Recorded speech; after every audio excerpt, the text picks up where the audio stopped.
اعوذ باللہ من الشیطان اللعین الرجیم بسم اللہ الرحمن الرحیم اللہم صلی علی سیدنا و مولانا محمد النبی الامی وعلی آلہ وصحبہ وبارک وسلم الی یوم الدین۔ پارہ نمبر 14 سورہ الحجر کی آج ہمارا سبق آیت نمبر 34 ہے۔ آئیے چلتے ہیں تلاوت کلام رحمان کی طرف۔ قال فاخرج منها فإنك رجيم وإن عليك اللعنة إلى يوم الدين قال رب فأنظرني إلى يوم يبعثون قال فإنك من المنذرين إلى يوم الوقت المعلوم قال رب بما أغويتني لأزينن لهم في الأرض ولأغوينهم أجمعين إلا عبادك منهم المخلصين قال هذا صراط علي مستقيم إن عبادي ليس لك عليهم سلطان إلا من اتبعك من الغاوين وَإِنَّ جَهَنَّمَ لَمَوْعِدُهُمْ أَجْمَعِينَ لَهَا 7 أبواب لِكُلِّ بَابٍ مِّنْهُمْ جُزْءٌ مَّقْسُومٌ۔ آئیے چلتے ہیں حصۃ التجوید کی طرف۔ قال قوف حلق کے کوے کے ساتھ جب زبان کی جڑ ملے تو قوف ادا ہوتا ہے۔ الف خالی از حرکت ما قبل حرف قاف کے اوپر زبر ہے، الف مدہ ہوگا، ایک الف کے قائم مقام اس کو لمبا کریں گے۔ فخرج فا کو براہ راست خا سے ملائیں گے اور خا کو حلق سے ادا کریں گے، اور را کے اوپر پیش ہے مفخم اور موٹا پڑھتے ہوئے اس کو جیم کے ساتھ ملائیں گے۔ جیم ساکن ہے، حرف قلقلہ ہے، آواز اپنے مخرج پر لگ کر ٹکرا کر واپس پلٹے گی۔ قال فخرج رج، جیم کی آواز جو ہے وہ گونجنی چاہیے، پلٹنی چاہیے۔ منہا نون ساکن کے بعد حرف اظہار ہا ہے، حمزہ ہا، عین ہا، غین خا، یہ 6 حروف حروف حلقی یا حروف اظہار کہلاتے ہیں۔ جہاں نون ساکن یا نون تنوین کے بعد آ جائیں تو نون کو ظاہر کر کے ادا کرتے ہیں۔ بقیہ تجوید کی قوانین آپ خود اپلائی کریں گے، میں ترجمہ اور تفسیر کی سعادت حاصل کرتا ہوں۔ مکالمہ بارگاہ خداوندی میں شیطان کا جو مکالمہ تھا اس کا مضمون چل رہا تھا۔ شیطان نے اللہ رب العزت کے حکم کے باوجود آدم علیہ الصلاۃ والتسلیم کو سجدہ نہیں کیا تھا۔ اس کے نزدیک وہ حضرت آدم علیہ السلام سے بہتر ہے۔ جب اس نے سجدہ نہیں کیا تو اب بارگاہ خداوندی سے حکم اس کے لیے جو جاری ہوتا ہے وہ آج ہمارے سبق کا موضوع ہے۔ ارشاد فرمایا قالا، فرمایا فخرج پس نکل جا، منہا اس سے، فإنک پس بے شک تو، رجیم بارگاہ سے مردود ہے، وا اور ان بے شک علیک تجھ پر، اللعنت لعنت ہے، الی تک، یوم الدین روز جزا تک۔ قالا پھر عرض کرنے لگا، ربی اے میرے پروردگار، فانظرنی مجھے مہلت دے دیجئے، الی تک یا طرف، یوم یبعثون جس دن لوگ دوبارہ اٹھائے جائیں گے۔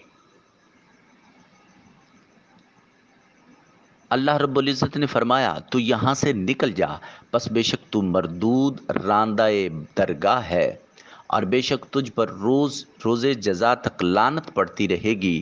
اس نے کہا اے پروردگار پس تو مجھے اس دن تک مہلت دے دے جس دن لوگ دوبارہ اٹھائے جائیں گے۔ اللہ اکبر۔ دیکھیے اللہ رب العزت کی رحمت کا انداز کیا ہے۔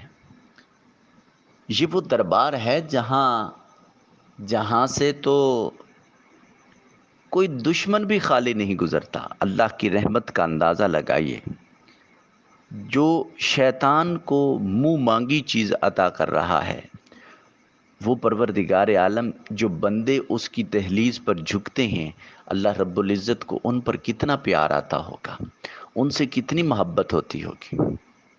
اللہ اکبر۔ قال فخرج، کہا تو نکل جا، تو نے بات نہیں مانی، میرے پیغمبر کی تعظیم اور توقیر کا فریضہ انجام نہیں دیا، لہذا تو ایک پیغمبر کی اہانت کی وجہ سے اب اس لائق نہیں ہے کہ تو منصب استاد ملائکہ کے اس مقام پر فائز رہے۔ تجھ سے یہ منصب واپس چھین لیا جا رہا ہے، اور تجھ سے وہ بلندیاں، وہ رفتیں، وہ عروج، یہ تیرا سب کچھ زوال میں بدل رہا ہے۔ اس کا مطلب یہ ہے کہ نسبت پیغمبر ہی عروج عطا کرتی ہے، اور اس نسبت سے دوری ہی زوال کا سبب ہے۔ وَإِنَّ عَلَيْكَ اللَّعْنَةَ، نہ صرف زوال ملتا ہے بلکہ فرمایا قیامت تک آسمان اور زمین والے تجھ پر لعنت کریں گے، اور جب قیامت کا دن آئے گا تو اس لعنت کے ساتھ ہمیشگی کے عذاب میں گرفتار کیا جائے گا، جس سے کبھی رہائی نہیں ہوگی۔ قالا، پھر اس نے کہا رب فانذرنی، یہاں اپنے مردود اور لعنتی ہونے کے بارے میں سن کر شیطان نے کہا اے میرے رب مجھے قیامت کے دن تک مہلت دے دے۔ قیامت کے دن تک مہلت مانگنے سے شیطان کا مطلب یہ تھا کہ وہ کبھی نہ مرے، کیونکہ قیامت کے بعد کوئی نہ مرے گا، اور قیامت تک اس نے مہلت مانگ لی ہے۔ لیکن اس کی اس دعا کو اللہ رب العزت نے اس طرح قبول کیا ہے کہ اس سے فرمایا بے شک تو ان میں سے ہے جن کو اس معین وقت کے دن تک مہلت دی گئی ہے جس میں تمام مخلوق مر جائے گی، اور وہ وقت پہلے نفخہ کا ہے۔ تو شیطان کے مردہ رہنے کی مدت پہلے نفخہ سے دوسرے نفخہ تک 40 برس ہے، اور اس کو اس قدر مہلت دینا اس کے اکرام کے لیے، اس کی عزت کے لیے، اس کی توقیر کے لیے نہیں ہے، بلکہ اس کی شقاوت اور اس کے عذاب کی زیادتی کے لیے ہے۔ تفسیر خازن میں جو لکھا تھا پھر میں نے وہ آپ کی خدمت میں عرض کیا ہے۔ آگے ارشاد فرمایا قالا، کہا اللہ رب العزت نے ارشاد فرمایا فَإِنَّكَ، بے شک تو من المنظرین، تو مہلت یافتہ لوگوں میں سے ہے۔ کب تک؟ الی یوم الوقت المعلوم، مگر الی تک یوم الوقت المعلوم، یہ مقررہ دن تک ہے۔ قالا، تو پھر وہ کہنے لگا ربی، اے میرے پروردگار، بما اغویتنی، تو نے چونکہ مجھے گمراہ کیا ہے، لا ازینن لہم فی الارض، میں بھی ضرور مزین کروں گا ان کے لیے فی الارض، زمین میں، والا اغوینہم، اور ان ساروں کو گمراہ کروں گا، اجمعین، تمام کو، الا مگر عبادک، جو تیرے برگزیدہ بندے ہیں، منہم، ان میں سے، المخلصین، جو چنے ہوئے ہیں، خلاصی پا چکے ہیں۔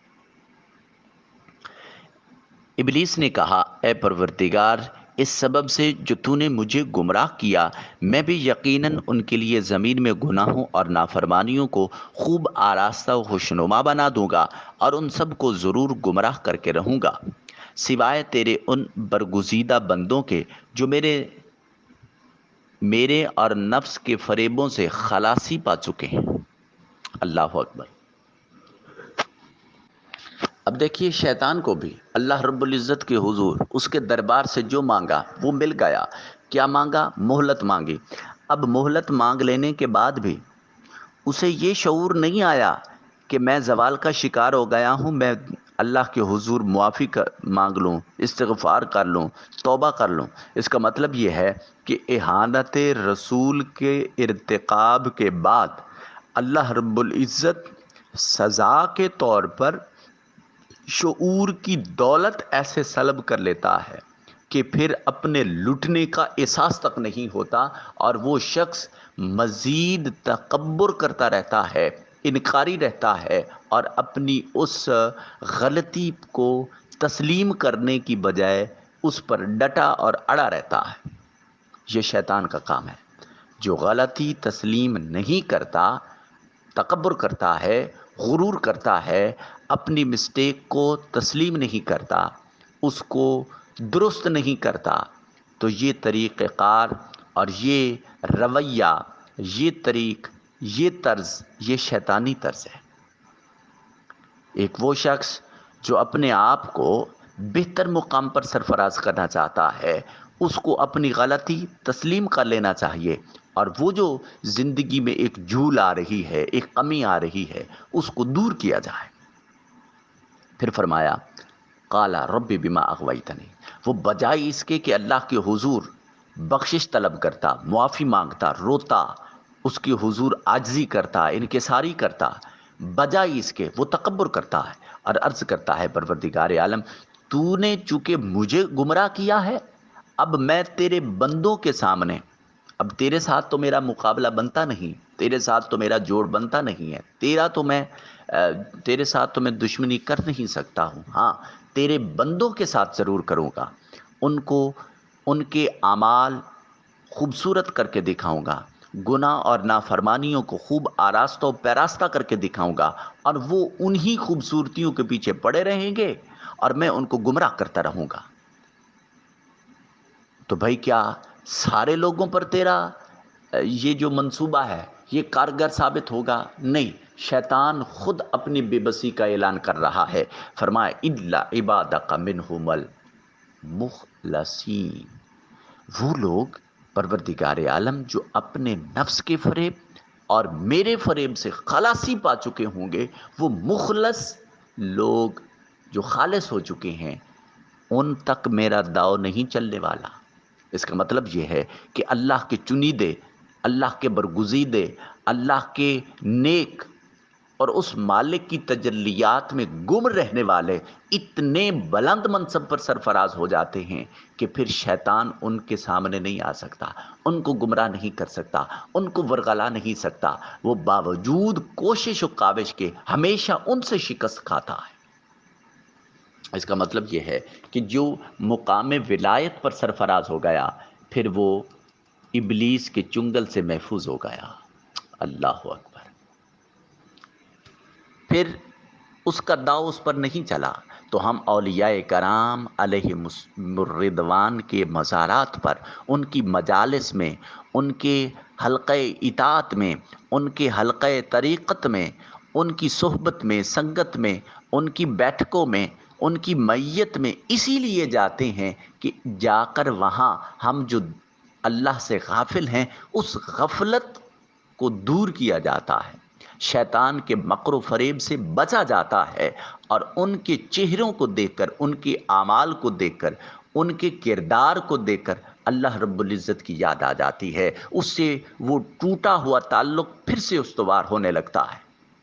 اب اس ساری بحث سے جہاں یہ بات ثابت ہوئی، وہاں ایک یہ بھی لطیف نکتہ ملا کہ ولی وہ شخص ہے جس کی بارگاہ میں جانے کے بعد یقیناً اللہ رب العزت کا خیال آ جائے، اس کریم اللہ کے ساتھ ٹوٹا ہوا تعلق جڑ جائے، اور جس ولی کی بارگاہ میں جا کر بھی ہم دنیا کے پجاری رہیں، دنیا کی ہوس دل میں رہے، یا تو ہماری حاضری میں کوئی فرق ہے، یا پھر اس ولی کی نظر عنایت و کرم ہم پر نہیں ہے، ہم اسی طرح دولت کے پجاری ہیں، اسی طرح دنیا کے بندے بنے ہوئے ہیں، اس مالک کا خیال پھر بھی دل میں نہیں آیا، ہم اسی بھگوڑے غلام کی طرح ہے جو مالک کو دیکھ کر بھی نہیں پہچان پا رہا۔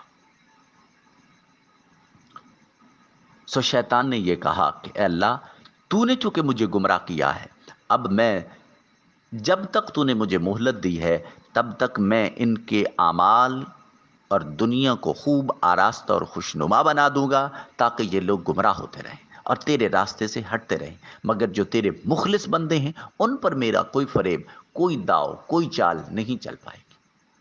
اب اللہ رب العزت ارشاد فرماتے ہیں، قالا، فرمایا، ھذا صراط علی مستقیم، قالا، فرمایا، ھذا، یہ، صراط، راستہ، علیہ، میرا، مستقیم، سیدھا ہے۔ اللہ نے ارشاد فرمایا یہ اخلاص ہی راستہ ہے جو سیدھا میرے در پر آتا ہے۔ اللہ اکبر، ادنا بے شک، عبادی میرے بندے، لیسا نہیں، لقا تیرے لیے، علیہم ان پر، سلطان کوئی دلیل، الا مگر ہاں، من اتبعک جس نے تیری اتباع کی، من الغاوین وہ بھٹکے ہووں میں سے، اور بے شک میرے اخلاص یافتہ بندوں پر تیرا کوئی زور نہیں چلے گا سوائے ان بھٹکے ہووں کو جنہوں نے تیری راہ اختیار کی۔ وَإِنَّ اور بے شک جہنما جہنم لَمَوْعِدُهُمْ ان کا ٹھکانہ ہوگا، اجمعین سب کا سب، اور بے شک ان سب کے لیے وعدے کی جگہ جہنم ہے، کن کے لیے؟ جو اتباع غاوین میں سے ہیں، لہا اس کے لیے سب آتو ابواب 7 دروازے ہیں، لکل باب ہر ایک دروازے، من ان میں سے جزء مقسوم الگ حصہ مخصوص کیا گیا، جس کے 7 دروازے ہیں ہر دروازے کے لیے ان میں سے الگ حصہ مخصوص کیا گیا ہے۔ مفسرین کرام رضوان اللہ تعالیٰ نے مجمعین قال ھذا صراط علی مستقیم، اس کے کئی معنی بیان فرمائے۔ حضرت سیدنا فاروق اعظم رضی اللہ تعالیٰ عنہ اس آیت کریمہ کا معنی یہ ہے، فرماتے ہیں کہ یہ راستہ اپنے اوپر چلنے والے کو سیدھا چلاتا ہے، یہاں تک کہ اس پر چل کر وہ جنت میں پہنچ جاتا ہے۔ بعض مفسرین کے نزدیک اس آیت کا معنی یہ ہے کہ دلائل کے ساتھ لوگوں کی سیدھے راہ کی طرف رہنمائی کرنا ہمارے ذمہ ہے۔ امام فخر الدین رازی علیہ رحمۃ الرحمن تفسیر کبیر میں لکھتے ہیں کہ اس آیت کا ایک معنی یہ ہے کہ اخلاص مجھ تک پہنچنے کا سیدھا راستہ ہے۔ علامہ اسماعیل حقی رحمۃ اللہ علیہ اس آیت کا معنی بیان فرماتے فرمایا کہ چنے ہوئے بندوں کا ابلیس کے بہکاوے سے بچ جانا وہ راستہ ہے جو سیدھا اللہ تک پہنچا دیتا ہے۔ ان عبادی لیس لک علیہم سلطان، ابلیس نے جو یہ کہا کہ میں ضرور زمین میں ان یعنی حضرت آدم کی اولاد کے لیے دنیا کی محبت اور تیری نافرمانی کو خوشنما بنا دوں گا، اور میں ضرور ان سب کو گمراہ کروں گا سوائے ان کے جو ان میں سے تیرے چنے ہوئے بندے ہیں، اس کا مطلب بھی یہ نہیں کہ ابلیس انہیں جبری طور پر یا زبردستی اپنا پیروکار بنا لے گا، بلکہ مراد یہ ہے کہ یہ لوگ خود اپنے اختیار سے اس کی پیروی کریں گے۔ اس وجہ سے دوسری آیت میں وضاحت کے ساتھ قیامت کے دن ابلیس کہے گا وما کان لی علیکم من سلطان، مجھے تم پر کوئی زبردستی نہیں تھی مگر یہی کہ میں نے تمہیں بلایا تو تم نے میری بات مان لی۔ وَإِنَّ جہنم اور بے شک جہنم یعنی جہنم ابلیس اور اس کی پیروی کرنے والوں اور اس کے گروہ سب کے لیے عذاب کے وعدے کی جگہ ہے۔ اللہ اکبر۔ مگر ایک چیز یاد رکھیے کہ کفار ہمیشہ دوزخ میں رہیں گے اور گناہ گار مومن جہنم میں بدعمالی کے بسبب گئے بھی تو عارضی طور پر وہاں رہیں گے۔ پھر ارشاد فرمایا لہا سبعۃ ابواب، جہنم کے 7 طبقات ہیں، ان طبقات کو درکات بھی کہتے ہیں، اور ہر طبقے کا ایک دروازہ ہے۔ پہلا طبقہ جہنم، دوسرا طبقہ لظا، تیسرا طبقہ حطمہ، چوتھا طبقہ سعیر، پانچواں طبقہ سقر، اور چھٹا طبقہ جو ہے وہ جہیم، اور ساتواں طبقہ حاویہ۔ لکل باب ہر دروازے کے لیے۔ اس آیت کا معنی اور ان الفاظ کا معنی یہ ہے کہ اللہ رب العزت نے ابلیس کی پیروی کرنے والوں کو 7 حصوں میں تقسیم کر دیا ہے، اور ان میں سے ہر ایک کے لیے جہنم کا ایک طبقہ معین ہے۔ اس کی وجہ یہ ہے کہ کفر کے مراتب چونکہ مختلف ہیں، درجات و درکات مختلف ہیں، اس لیے جہنم میں ان کے مرتبے بھی مختلف ہوں گے۔ تو جیسے جہنمیوں کے طبقات مختلف ہوں گے، اسی طرح جنت میں بھی درجات مختلف ہوں گے۔ اب یہ آج ہم نے یہ مضمون پڑھا، کل انشاءاللہ جنتیوں کے بارے میں اور اللہ رب العزت کے مقربین کے بارے میں پڑھنے کی سعادت حاصل کریں گے۔ عمدن سہون کوئی خطا غلطی ہوئی اللہ رب العزت معافی عطا فرمائے۔ جو کلمہ اس کے حضور درجہ قبولیت حاصل کیا اس کے توسل سے اللہ کریم آپ کے لیے، میرے لیے اور امت مسلمہ کے لیے آسانیاں پیدا فرمائے۔ پروردگار عالم آپ کو اپنی حفظ و امان میں رکھے، آباد رہیں، شاد رہیں۔ جو بھی پریشانی، دکھ، تکلیف، تنگی ہے، پروردگار عالم تاجدار کائنات صلی اللہ علیہ وسلم کی نالین پاک کے توسل و تصدق سے وہ دور فرمائے۔ اللہ رب العزت ہماری اس حاضری کو ہمارے لیے ذریعہ نجات بنائے۔ پروردگار عالم، دعوت الی القرآن، رجوع الی القرآن اور ہجرت الی القرآن کی طرف ہمیں توفیق نصیب فرمائے، اس پر استقامت اور اس پر مزید محبت اور نسبت و تعلق مضبوط کرنے کی توفیق نصیب فرمائے۔ آمین ثم آمین۔ جزاکم اللہ فی الدارین و احسن الجزا، والسلام علیکم ورحمۃ اللہ تعالی وبرکاتہ۔